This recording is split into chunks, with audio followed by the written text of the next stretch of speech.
সত্যি ভৌতিক ঘটনাটি আমাদের একজন দর্শক পাঠিয়েছেন। পরিচয় গোপন রাখার জন্য আমরা তার নাম পরিবর্তন করে অভিক বলছি। এই ঘটনাটি পড়ার পর আমার সত্যিই কয়েক মিনিট চুপ করে বসে থাকতে হয়েছিল, কারণ সেদিন যদি মাত্র কয়েক সেকেন্ড এদিক ওদিক হয়ে যেত তাহলে হয়তো আজ অভিক এই ঘটনাটা আমাদেরকে পাঠাতে পারতো না। ঘটনাটা তখনকার, যখন অভিক ক্লাস 6-এ পড়তো। একদিন গভীর রাতে হঠাৎ তার ঘুম ভেঙে যায়। চোখ খুলে সে দেখে তার দাদু বিছানার পাশে দাঁড়িয়ে আছে। দাদু তাকে বলে, অভিক ওঠ, তোকে একটা জিনিস দেখাবো। আধো ঘুমের মধ্যেই অভিক দাদুর সঙ্গে বাড়ির ছাদে যায়। রাত তখন প্রায় 3:30।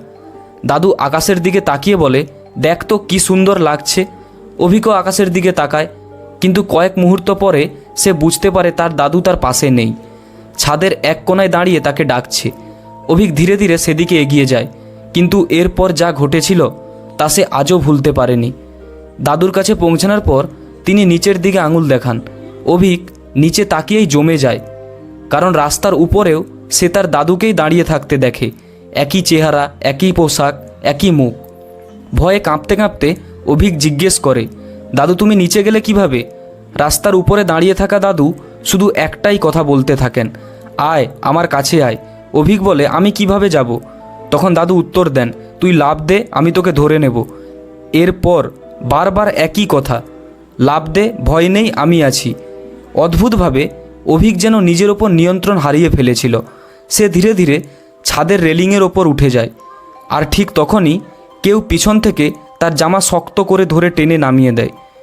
হুঁশ ফিরতেই সে দেখে তার মা তাকে বাঁচানোর চেষ্টা করছেন, আর অভিক চিৎকার করে বলছে, আমাকে ছেড়ে দাও, আমি দাদুর কাছে যাব। অনেক কষ্ট করে তাকে নিচে নামায়। তারপর সে দৌড়ে দাদুর ঘরে যায়, কিন্তু যতই ডাকুক দাদুর কোনো সাড়া পাওয়া যায় না।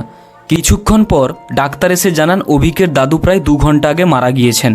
এই কথা শোনার পর পুরো পরিবার স্তব্ধ হয়ে যায়, কারণ তখন সবার মনে একটাই প্রশ্ন, তাহলে ছাদের ওপর অভিককে ডাকছিল আসলে কে?